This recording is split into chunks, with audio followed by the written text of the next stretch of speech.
हरे मुरारे हे नाथ नारायण वासुदेवा।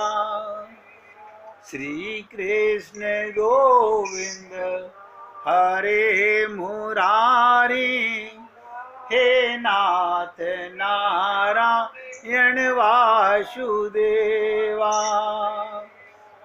श्री कृष्ण गोविंद हरे मुरारी हे नाथ नारायण वासुदेवा। श्री कृष्ण गोविंद हरे मुरारी हे नाथ नारायण वासुदेवा। श्री कृष्ण गोविंद हरे मुरारी हे नाथ नारायण वासुदेवा। तो एक संत बता रहे थे, ध्यान से सुनिएगा। इस कथा से सत्यभामा और भगवान श्री कृष्ण की लीला से हमें क्या शिक्षा लेनी चाहिए। नारी स्त्री जल की तरह होती है। जल की तरह होती है क्या मतलब? जिसके साथ मिलती है उसका ही गुण अपना लेती है। स्त्री नमक की तरह होती है जो अपना अस्तित्व मिटाकर भी अपने प्रेम प्यार आदर सत्कार से परिवार को ऐसा बना देती है। और ध्यान से सुनिएगा, माला तो आप सबने देखी होंगी, तरह तरह के फूल पिरोए हुए। शायद ही कभी किसी ने अच्छी माला में अदृश्य उस सूत को देखा हो। वो सूत कहाँ है वो नजर नहीं आता फूलों के अंदर। जिसने उस सुंदर सुंदर फूलों को एक साथ बांध कर रखा है। लोग तारीफ तो करते हैं, माला की करते हैं जो दिखाई देती है, मगर तब उन्हें सूत की याद नहीं आती जो अगर टूट जाए तो सारे फूल बिखर जाते हैं।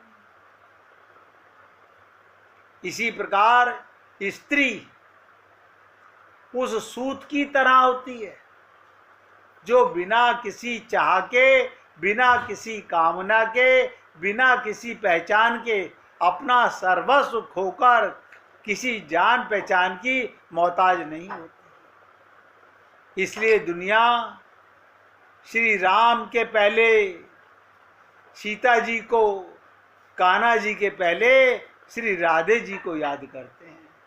क्या मतलब? अपने को विलीन करके पुरुष को संपूर्ण की शक्ति प्रदान करने वाली ये शक्ति जो राधा शक्ति है, सीता शक्ति है। और आपको एक विशेष बात बताने जा रहा हूं, ये जो भक्ति की शक्ति है ये परमात्मा की आत्मा ही होती है। परमात्मा की आत्मा ही होती है, लेकिन आप और हम लोग समझ ही नहीं पाते।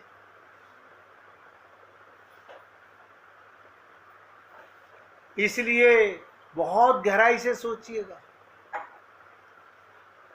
जीवन के उद्देश्यों को समझने का प्रयत्न कीजिए और किसी भी भांति उस लक्ष्य इष्ट से उसकी उपासना कीजिए। ये मनोवैज्ञानिक तथ्य है। जब हम कोई बुरा काम करते हैं जिससे किसी को दुख होता है, हम अशांत हो उठते हैं क्योंकि हमारी आत्मा हमें कोसती है। इसी प्रकार जब हम सच्चाई के मार्ग पर चलते हैं, किसी की भलाई करते हैं, तो मन प्रसन्न शांत रहता है।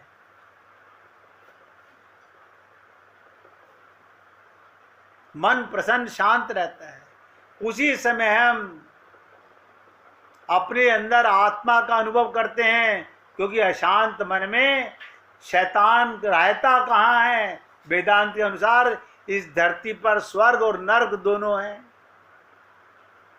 स्वर्ग भी है और नर्क भी है। जिसे आत्मज्ञान हो गया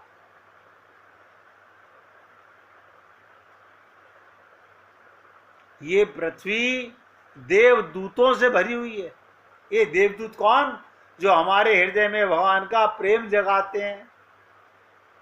ईशा, मंसूर, रहीम, शंकराचार्य, रामकृष्ण, दयानंद आदि, आप सोचिएगा अनेकों ईश्वर परायण देवदूत हैं।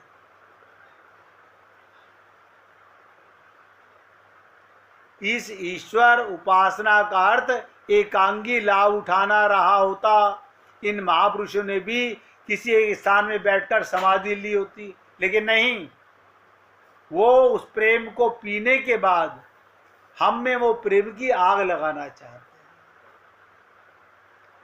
वेद व्यास जी ने श्रीमद् भागवत महापुराण क्या सोच के बनाया था? मैं तो बल्कि सोचता हूं कलयुग वासियों के लिए इसका नाम बदल देना चाहिए। श्रीमद् भागवत महापुराण का नाम प्रेम शास्त्र रख देना चाहिए। अगर किसी को भगवान का प्रेम पाना हो, परम प्रेम पाना हो, प्रेम तत्व को जानना हो, गोपियों की स्थिति में आना हो, तो ये प्रेम शास्त्र है श्रीमद् भागवत महापुराण। लेकिन हम तो श्रीमद् भागवत महापुराण क्या सुनते हैं? हमने अपनी माता जी के लिए कराया, हमने अपनी दादी जी के लिए कराया, हमने तो पुत्र की प्राप्ति के लिए कराया। तो मान के चलिएगा आप पाप कर रहे हो। ये प्रेम शास्त्र भगवान का प्रेम पाने के लिए ही होता है। अध्यात्म का मूल मंत्र नोट करो। देखिएगा, मैं किसी गुरु की बात नहीं कर रहा हूं। सारे गुरु अलग अलग मंत्र देते हैं, लेकिन अर्थ सबका प्रेम होता है। राम का मंत्र दीजिए, विष्णु जी का मंत्र दीजिए, शंकर का मंत्र दीजिए, देवी जी का मंत्र दे दिए, कृष्ण का मंत्र दे दीजिए, किसी का मंत्र दे दीजिए, सबका मूल मंत्र प्रेम ही बताया गया है। भक्ति साधन से मुक्ति का मिलना निश्चित है। जिस भक्त को परमात्मा से सच्चा प्यार होता है, वो भक्त भी परमात्मा को प्यारा होता है। उपनिषदों में एक वाक्य आता है, रसो वही सहा। भगवान क्या है? देखिएगा, रसो वही सहा, यही कह रहे हैं जो मैं कह रहा हूं। परमात्मा प्रेम रूप है। उसका स्पष्ट तात्पर्य, जिसने प्रेम की सिद्धि कर ली, प्रेम में महारत हासिल कर ली, उसने मानो परमात्मा की प्राप्ति कर ली। जहां प्रेम पूर्ण परिस्थितियां होंगी, वहां परमात्मा का वास माना जाएगा। परमात्मा की प्राप्ति ही आनंद का हेतु होता है। ये सब बातें आपसे इसलिए की जाती हैं क्योंकि मैं अब आपको गोपियों की तरफ ले जाने का, आज नहीं कल, कल नहीं परसों। उद्धव को 20 दिन तो हमें हो चुके, आज 21वां दिन है। आप कहोगे 21 दिन से हम यही सुन रहे हैं। अगर होश में हो तो यही सुन रहे हो। अगर होश में हो, होश से सुनते हो, तो यही मतलब है। अब पूरी एकाग्रता से समझिएगा। मथुरा में भगवान श्री कृष्ण मथुरा में हैं और भगवान श्री कृष्ण गोपियों का स्मरण करके, ये बात कुछ हमें समझ नहीं आती। नहीं, हमारे माँ बाप तो हमें याद करते हैं, पति तो पत्नी को याद करता है, माँ तो अपने बच्चों को याद करती है। हाँ, जैसे आप शरीर मानकर शरीर के संबंधियों को याद करके व्याकुल हो जाया करते हो, ऐसे ही भगवान गोपियों को याद करके व्याकुल हो जाते हैं। जितना प्रेम भक्त भगवान से करते हैं, उससे बहुत ज्यादा प्रेम भगवान करते हैं। जितना भक्त भगवान से प्रेम करते हैं उससे 100 गुना भगवान भक्त से प्रेम करते हैं।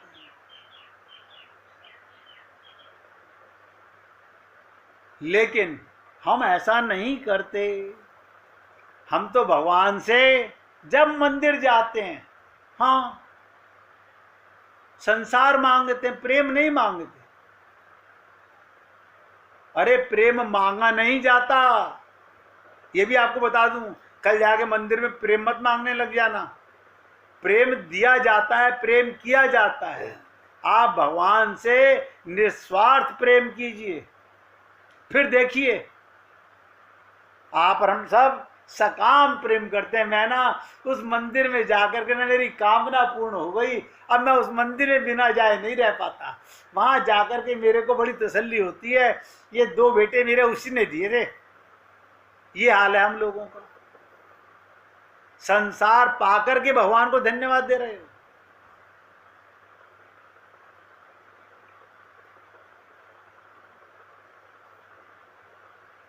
भगवान श्री कृष्ण गीता में कहते हैं, ये यथा माम प्रपद्यन्ते तास तथैव भजाम्य हम। कोई तराजू का वर्णन नहीं कि बराबर बराबर भगवान प्रेम देते हैं। ध्यान से सुनो भाई, तराजू के दोनों पलड़े, एक तरफ बाट और एक तरफ सामान। आप कहोगे तराजू का मतलब तो होता है दोनों इक्वल। ना ना, क्या मतलब? संसार का पागलपना है। तुम जैसा प्रेम करोगे वैसा प्रेम हम करेंगे ना। ये वर्णन नहीं है, तराजू वाला पलड़ा नहीं। अगर तुम एक कदम भगवान की ओर चलोगे तो भगवान भी तुम्हारी तरफ एक कदम ही चलेंगे ना। तुम्हारा कदम तो होगा नन्हा सा, बहुत छोटा सा, और भगवान का एक कदम तुम्हारे 100 कदमों के समान है। वे तो एक पांव में सारी धरती को नाप लेते हैं। हाँ, सुना तो है। यदि तुम्हारा मन भगवान की ओर चलने का है, वे तुम्हारी ओर चलने का मन करते हैं। तुम्हारा संकल्प भले अधूरा रह जाए, लेकिन भगवान का संकल्प अधूरा कभी नहीं रहता। इसलिए उनका संकल्प पूरा होकर भक्त को भगवत प्राप्ति हो जाती है। हम कई बार कहते हैं ना, हमने गुरु अपनाए। अरे बाबा, ये इतना इंपॉर्टेंट नहीं है गुरु ने तुमको अपनाया कि नहीं अपनाया, ये इंपॉर्टेंट है। जो आप और हम लोग, आप अपने मन को देख सकते हो, पता चल जाएगा। आपका मन शुद्ध हो गया, आपको गुरु ने, प्रभु ने अपना लिए। नोट कर लो, सब नोट कर लो इस बात को। अगर आपका मन शुद्ध हो गया, आपको गुरु ने भी अपना लिया, प्रभु ने भी अपना लिया। और अगर मन अशुद्ध है तो अभी डाउटेड है। न हरि अपनाएंगे न गुरु अपनाएंगे।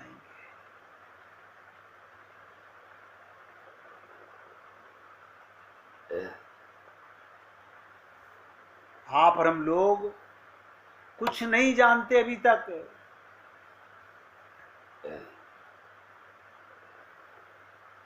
बहुत ध्यान से सुनेंगे। एक कथा सुनाने जा रहा हूं। भगवान श्री कृष्ण अपने भक्तों के स्मरण में मग्न रहते हैं। फिर संसार कौन चलाता है? ना, भगवान थोड़ी चलाते हैं। ये बेगारी का काम भगवान नहीं करते। ये बेगारी का काम भगवान नहीं करते। जग सृष्टि करे राधा, जग पालन कर राधा, जग प्रलय करे राधा। क्या मतलब?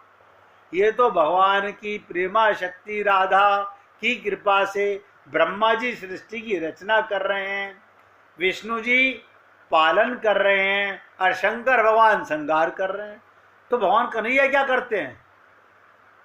हाँ, वो हमारा मकान नहीं बनवाएंगे फिर? इस बहम में मत रहना, बिल्कुल मत रहना। भगवान श्री कृष्ण ये काम नहीं करते। फिर क्या करते हैं भगवान? वे तो भगवान श्री कृष्ण अपने भक्तों के स्मरण में मग्न रहते हैं, उन्हें होश ही नहीं किसी चीज का। दूसरे यमुना जी के तट पर बैठे थे, ध्यान से सुनो। वृंदावन की ओर से बहता हुआ एक कमल मिल गया। पहले वृंदावन है, बाद में मथुरा पड़ता है। यमुना जब बहती है तो वृंदावन से मथुरा की तरफ बहती है, मथुरा से आगरा की तरफ जाती है। तो ध्यान से सुनो, एक कमल का पुष्प वृंदावन से मथुरा की ओर बहता हुआ आ गया। कमल था पीला। उत्सुकतावश भगवान ने उठा लिया और उसको सूंघ लिया। जैसे ही सूंघा तो राधा रानी के अंग जैसी गंध थी। क्या थी? उस पुष्प में राधा रानी के अंग जैसी गंध थी, उनके हाथ की जैसी गंध थी। वैसी गंध उसी कमल में थी। तुरंत ख्याल आया कि श्री राधा रानी ने वृंदावन में यमुना जी के तट पर इस कमल को यमुना जी में डाल दिया होगा और वो वहीं से बहता हुआ आता है। ये उन्हीं का भेजा हुआ कमल है। उसी समय, ध्यान से सुनो, उसी समय एक तोता जो एक वृक्ष पर बैठा हुआ था, मथुरा में बैठा हुआ था, हाँ, राधे राधे बोल उठा। तोता क्या बोल उठा? राधे राधे। अब तो कृष्ण के हाथ पांव ठंडे पड़ गए। अब तो भगवान के हाथ पांव ठंडे पड़ गए। कृष्ण की भगवत्ता प्रेम के वेग को, प्रेम की प्रभा को रोकने में असमर्थ हो गई। भगवान सबके मालिक हैं, सारी सृष्टि उनके अधीन है, सारे जीव उनके अधीन हैं। यहाँ तक ब्रह्मा विष्णु महेश भी भगवान के अधीन है। लेकिन वो ईश्वर भी, ध्यान से सुनो, वो भगवान भी प्रेम के अधीन है। यही तो प्रेम की ताकत है, यही प्रेम की ताकत है। अभी आप हम लोगों को असली प्रेम का कुछ पता नहीं है। प्रेम देव होता है, लेना देना व्यापार होता है, और खाली लेने का स्वार्थ होता है। अभी संसार में जो प्रेम है, या तो वो स्वार्थ है, ध्यान से सुनिएगा, या तो वो स्वार्थ है, वो प्रेम नहीं है।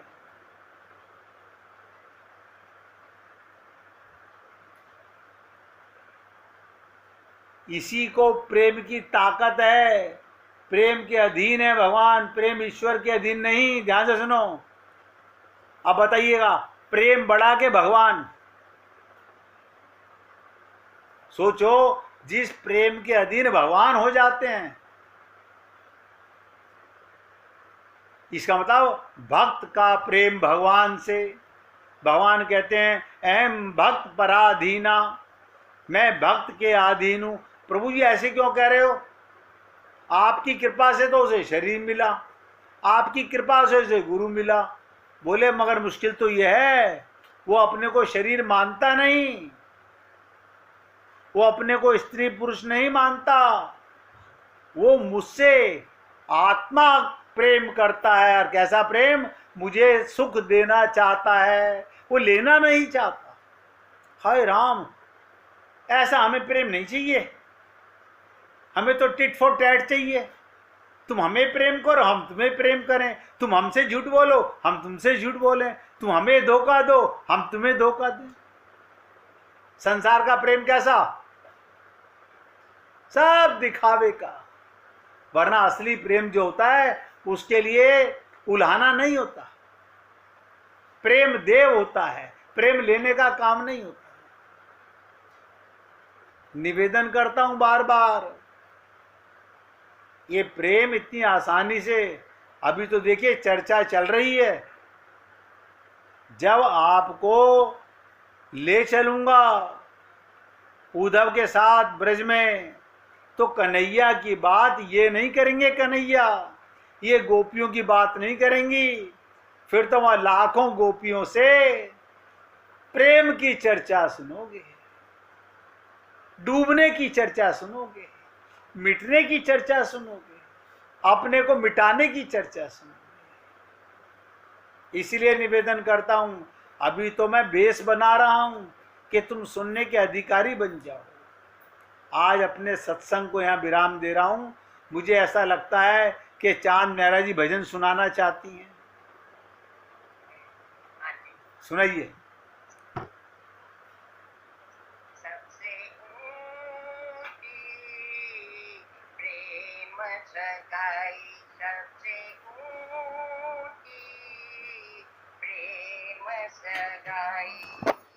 दुर्योधन के मेवा त्यागे, दुर्योधन के मेवा त्यागे, साग विदुर घर खाई, सबसे ऊंची प्रेम सगाई, सबसे ऊंची प्रेम सगाई। झूठे फल शबरी के खाए, झूठे फल शबरी के खाए, बहुविधि स्वाद बढ़ाई, सबसे ऊंची प्रेम सगाई, सबसे ऊंची प्रेम सगाई। प्रेम के वश नृप सेवा कीनी, प्रेम के वश नृप सेवा कीनी, आप बने हरिनाई, सबसे ऊंची प्रेम सगाई, सबसे ऊंची प्रेम सगाई। राजसूयज्ञ युधिष्ठिर कीनो, राजसूयज्ञ युधिष्ठिर कीनो, तामे झूठ उठाई, सबके ऊंची प्रेम सगाई, सबसे ऊंची प्रेम सगाई। प्रेम के वश भारत रथ कांप्यो, प्रेम के वश भारत रथ आंक्यो, भूल गए ठकुराई, सबसे ऊंची प्रेम सगाई, सबसे ऊंची प्रेम सगाई। ऐसी प्रीति बड़ी वृंदावन, ऐसी प्रीति बड़ी वृंदावन, गोपियन नाच नचाई, सबसे ऊंची प्रेम सगाई, सबसे ऊंची प्रेम सगाई। सूर कूर कही लायक नाई, सूर कूर कही लायक नाई, कह लगी करो बड़ाई, सबसे ऊंची प्रेम सगाई, सबसे ऊंची प्रेम सगाई, सबसे ऊंची प्रेम सगाई। बोलिए वृंदावन बिहारी लाल की जय। जय जय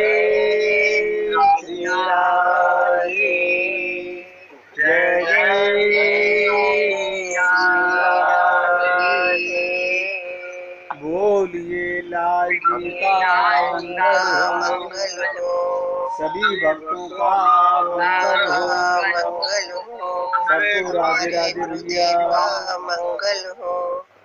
राधे राधे। राधे राधे जी, राधे राधे, सबको राधे